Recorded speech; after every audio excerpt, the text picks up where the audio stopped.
Tonight, the Inuit man Nanook and his family must warm their igloo, otherwise the cold will claim them. Nanook adjusted the fur on his hood and looked around. Inside the igloo it was quiet, but the chill still lingered. The snow walls muffled the roar of the blizzard outside, yet the temperature kept dropping. 88 Wurf. In such conditions, even the air felt sharp, as if he were breathing ice. An igloo is more than just a house made of snow. It's a natural marvel of engineering. Thanks to the air pockets trapped within the snow blocks, the walls act as insulation, holding in heat much like a winter down jacket. But even the best shelter won't warm itself. Nanook crouched in the center of the igloo, pulled out a kudlik, a soapstone lamp, and carefully brought a burning sliver of wood to the wick. Click, the flame flared up, trembling in the cold air as if unsure whether it should stay. For a moment, it flickered hesitantly, then steadied, its small tongue of fire reaching upward, casting a soft, amber glow against the snow walls. The darkness inside retreated, and with it, a small piece of the cold faded away. The kudlik is more than just a lamp. It is a symbol of survival. Soapstone doesn't crack from heat and ensures that warmth isn't wasted. The lamp's bowl holds melted seal fat, the best fuel one can find here, in the heart of the frozen wilderness.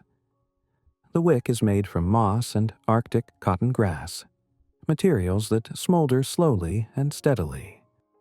The temperature inside the igloo begins to rise, just a little, but every drop of warmth matters. But the relief didn't last long. Within minutes, Nanook noticed something was wrong. The flame trembled, flickering weakly, as if struggling against an unseen force. It wasn't growing, wasn't burning brighter as it should. There wasn't enough fat. Only a few drops of fuel remained in the reservoir, and they were evaporating faster than expected. The flame that was supposed to keep them warm through the night was already fading. The elder, Kanayuk, was the first to understand what was happening. Leaning in closer, he narrowed his eyes, studying the flame, then murmured, "There's not enough fat. If we don't find more, the lamp will go out." Everyone fell silent. At night, when the temperature could drop even lower, a dead kudlik was a death sentence. Nanook slowly lifted his gaze, first to his wife, then to his children, then to the young hunters, already shivering beneath their furs. Outside, the wind howled louder. They had no choice. Either they found more fuel, or they braced for the worst. As unease filled the igloo, the eldest woman, Nanook's wife, silently reached for the kudlik. Her movements were steady, unhurried, the practiced gestures of someone who had done this hundreds of times. In her fingers lay a takut, a small bone spatula with a thin edge. The takut is the Inuit people's secret survival tool. It's more than just a stick. It's the key to controlling fire. With it, the Inuit can smooth out the seal fat in the lamp's bowl, ensuring the flame feeds evenly. Adjust the wick's length, making the fire smaller or larger as needed. Conserve fuel, preventing the fat from burning too quickly. With careful precision, the woman ran the takut along the edge of the lamp, tilting the wick slightly, and suddenly, the flame flared brighter. Steady and warm, it cast a golden glow across the igloo's snow walls. The kudlik was more efficient than a fire. Economical. Just 1 or 2 cups of seal fat could last an entire day. Safe, it produced no smoke that could fill the igloo and suffocate them. Portable, it could be carried, keeping warmth close at hand. Now that the fire was under control, the people could finally feel its warmth. But this small victory wasn't enough. There was still too little fuel. The night was only just beginning. And outside, The ice storm raged on. What now? They had to find a way to generate more warmth, and there was almost no time left to figure it out. Even though the Kudlik's flame now burned steadily, the problem remained. Heat rose upward, while the floor stayed just as cold. Why? Cold air is heavier, so it stays near the ground. Warm air rises but gets trapped at the ceiling, where it's useless. The igloo wasn't heating evenly. The warmth was escaping to a place where no one could use it, gathering beneath the dome. No one slept up there. No one could benefit from it. The problem was even worse than that. Because of the igloo's imperfect design, some of the warm air was escaping through the entrance, pulling in fresh gusts of freezing air from outside. If nothing changed, the Inuit might not survive the night. Nanook realized they had to rebuild the igloo. Right now. Sivuk, Amu, get to work. The two young hunters sprang up at once, despite their exhaustion. First task: reinforce the walls.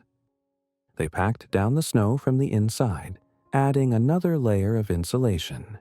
This made the igloo sturdier and improved its ability to retain heat. Second task: redesign the entrance. The entrance was too simple, just a passage where the cold crept in unhindered. They needed to create a cold trap, a way to keep the freezing air outside. They dug a small tunnel, sloping downward before leading inside. Now the entrance sat below the floor level, trapping the cold at the bottom and keeping it from spreading further. The warm air stayed inside, while the cold air sank into the tunnel. The effect was immediate. Within minutes, the air inside the igloo became more even, softer, warmer. Nanook glanced at Kanayak. The old man gave a slow nod, approving, respectful. Tonight, they wouldn't let the cold win, but the long winter was still ahead. The igloo was a little warmer now, but it still wasn't enough. The cold wasn't giving up. It crept through the furs, seeped into their bones, making their bodies shiver. Even the strongest among them could feel the frost slowly draining their warmth. By midnight, the temperature could drop even further. If the lamp stopped giving off enough heat, not even the reinforced walls or the redesigned entrance would save them. Kaniak shook his head. Nothing will change as long as we sleep apart. Nanook understood immediately. They had forgotten the most important rule of Inuit survival. It wasn't just about keeping warmth, it was about sharing it. How does this work? The human body is a heat source. One person generates about 100 watts of energy, like an incandescent light bulb. 5 or 6 people together produce 500-600 watts, the output of a small radiator. The more people in an igloo, the higher the temperature and the less fuel they need. But how do you use this heat effectively? Stay as close together as possible. Caribou hides above and below, help trap warmth. Children and the weakest should sleep in the center, surrounded by adults. Within minutes, the temperature inside the igloo began to rise. At first, the change was barely noticeable. But soon, the furs no longer felt icy, and their breath stopped turning into white mist. It was working. Then, suddenly, a howl echoed from outside. Long, mournful, like a plea for help. A moment later came a faint whimper, barely audible through the igloo's walls. The dogs. They were freezing, and without the dogs, there would be no hunting. Without hunting, no food. Without food, no survival. They had to act fast. The howls outside grew weaker, not because the storm had drowned them out, but because the dogs were losing strength. Nanook knew, if they didn't act now, by morning, they would find only frozen bodies. And without the dogs, it would be the end. They weren't just sled animals. They were family. Without them, there would be no food, no way to haul supplies, no chance to escape if they had to.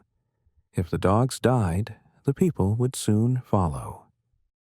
Bring them inside, Nanook ordered. Sivuk and Amu immediately opened the entrance, letting the dogs inside. Fluffy huskies and sturdy malamutes, shivering from the cold, crawled in one by one.